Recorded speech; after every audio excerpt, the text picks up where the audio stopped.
This week, a murder case that shocked the Bay Area may come to an end nearly 20 years later. This is a complete 360-degree turn for Lorenzo, who for 19 years has denied drugging, raping, and then killing two men back in December of 2003. Now he says not only is he guilty of those crimes, but he deserves to die for them. In December 2003, the LGBTQ community in Tampa was rocked by the chilling disappearance of two young men, Jason Galehouse and Michael Wachholtz. What followed was a tale of unimaginable horror, sexual torture, murder, and a twisted perpetrator, Stephen Lorenzo, whose chilling lack of remorse shocked even seasoned prosecutors. But Lorenzo's horrifying acts weren't the only thing that made this case unforgettable. It was his cold embrace of the death penalty, calling it his ultimate escape. This is the harrowing story of lives stolen, justice pursued, and the unsettling face of evil. I'm asking you to give me the death sentence because that'll be more comfortable for me to live out my lifetime. I know I can be on death row for about 10 or 15 years, which I think is crazy. But as far as I see it, it's just euthanasia. I already have a death sentence. Everybody in this room has a death sentence. Lorenzo, along with an accomplice, lured these men to his Seminole Heights residence, where they were subjected to unspeakable acts of sexual torture before being murdered. From one Italian to the other, ciao ciao, buona fatino. You know what that means? Goodbye, good luck. And this mother's out to get her revenge. Pam Williams has waited nearly 20 years to confront her son's killer. And I can tell you right now, I am sick of my stomach just to have to look at your disgusting face. During the trial, the mothers of both of the victims also spoke in court and said they had waited for over 20 years to get justice for their sons. Wondering about how exactly Lorenzo killed Jason Galehouse and Michael Wachholtz, he kidnapped both victims, brutally tortured them, and then murdered them. But that wasn't it. After Lorenzo was done killing the two men, he mutilated their bodies. Eventually, justice caught up with him. Lorenzo, who had been serving a 200-year federal prison sentence since 2006 for related offenses, represented himself in court and expressed a desire for the death penalty, referring to it as euthanasia. He claimed that a death sentence would expedite his reincarnation, displaying a chilling detachment from the gravity of his actions. Before we continue, quick favor.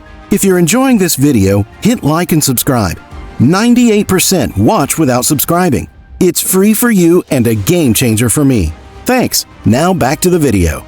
The thing that was consistent in their testimony was that they have been waiting 20 years for justice. Today, that long wait ends. In the words of Miss Pam Williams, from one Italian to another, ti condanno a morte. That translates to, I sentence you, Mr. Lorenzo, to death. That is the punishment that you deserve for these horrific crimes. In February 2023, nearly 2 decades after the murders, Hillsborough Circuit Judge Christopher Sabella sentenced Lorenzo to death. During the sentencing, Judge Sabella echoed the sentiments of the victims' families, stating, I sentence you, Mr. Lorenzo, to death. That is the punishment that you deserve for these horrific crimes. The sentencing brought a measure of closure to the families of Galehouse and Wachholtz, who had endured years of anguish awaiting justice for their loved ones. The case remains a somber reminder of the dangers that can lurk behind seemingly benign encounters and underscores the importance of vigilance within the community. During the testimonies, Jason Galehouse's mother, Pam Williams, had told Stephen Lorenzo in Italian that she sentenced him to death. The judge remembered that while sentencing Lorenzo and granting him the death penalty he wished, closing a chapter that had been opened for more than 20 years. Case 2. The defendant is guilty of first-degree murder as charged. The evidence is going to show I love my children. And the evidence is going to prove to you that this whole entire case has been tampered with and fabricated. A man convicted of one of the most horrifying crimes in recent memory is back in court. But this time, all eyes are on him. Ronnie Oneal brutally shot his girlfriend, then struck her daughter with a hatchet and killed her on the spot before setting the house on fire.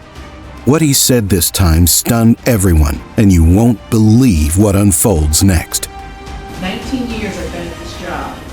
I've seen human beings killed at the hands of others in every way imaginable. You name it, I've seen it. Shootings, stabbings, drownings, suffocatings, blown apart by cars in DUI manslaughter cases. Horrible things. This is the worst case I have ever seen as far as the facts. Ronnie Oneal III was convicted of brutally murdering his girlfriend and her daughter in 2018, a crime that sent shockwaves across Florida.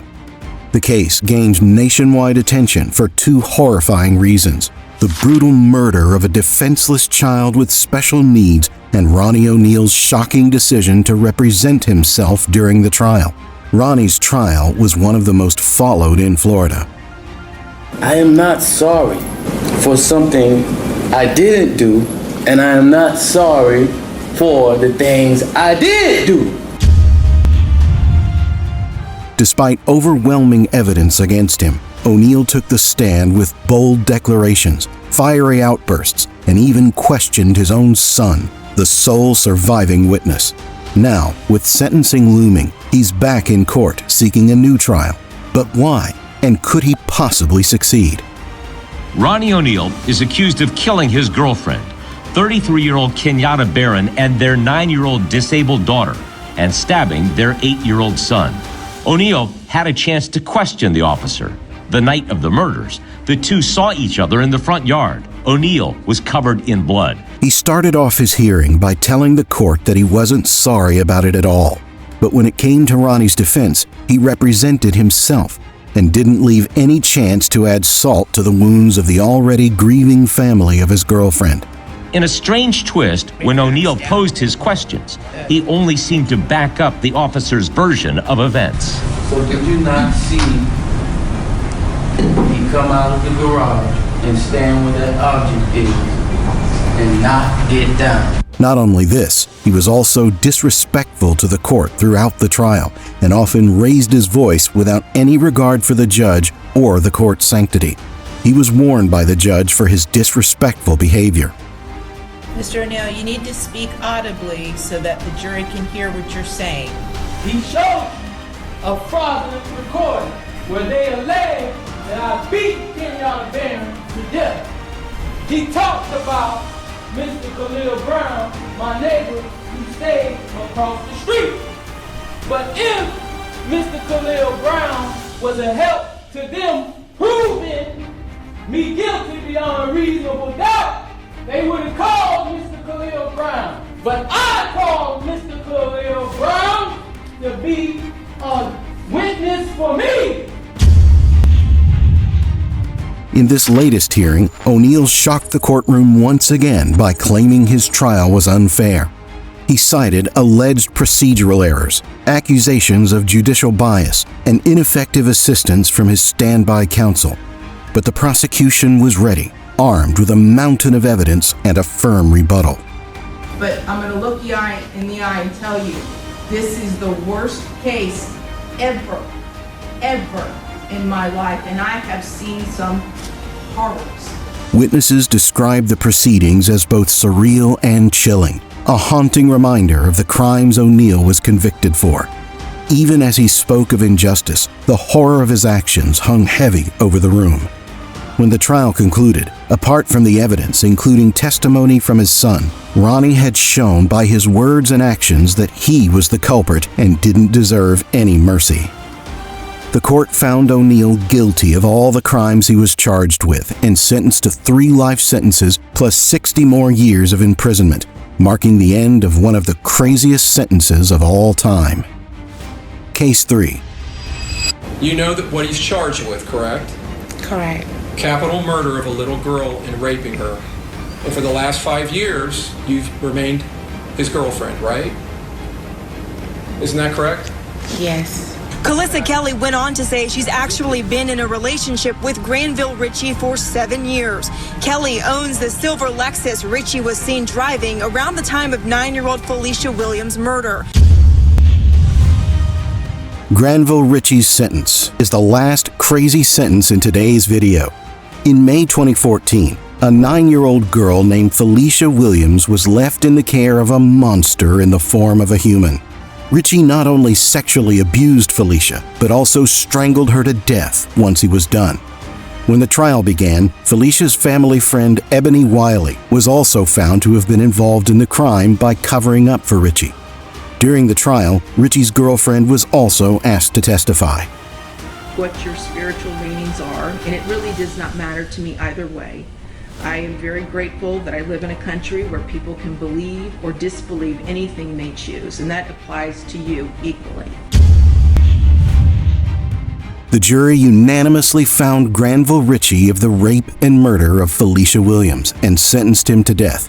Knowing very well of the crime he had committed, Ritchie asked the Tampa court to give him access to the documents and evidence that the law enforcement authorities had collected over the years. If Ritchie found any mistake in the evidence or documents presented before the court, it could give him the power to request a reduced sentence or a suspension of sentence altogether. Mr. Ritchie, the court has thoroughly reviewed and considered the record concerning defendant's trial, including both the guilty and penalty proceedings, as well as the memoranda submitted by both the state and the defense. The court has also evaluated and weighed the aggravating factors the jury has found to exist beyond a reasonable doubt, and the mitigating circumstances established by the evidence. In 2020, the Tampa judge found the jury's decision of a death sentence in line with the law and was the appropriate penalty for Granville Ritchie. Also out of Hillsborough County, a charge of unlawful sexual activity with a minor. There's 4 counts of that. Detectives say the 12-year-old came forward as she was being interviewed as a potential witness in 9-year-old Williams' murder. The judge told Ritchie to seek forgiveness for his crimes if he believed in a higher power. And those were the 4 craziest sentences of all time. These sentences show that no one is above the law, and eventually everyone gets the punishment for their crimes. Comment below to let us know of any other crazy sentence you know about. And before you leave, love courtroom drama and real-life justice? Then hit that subscribe button and turn on notifications so you're always up to date with our latest videos. Thanks for watching, and see you in the next one.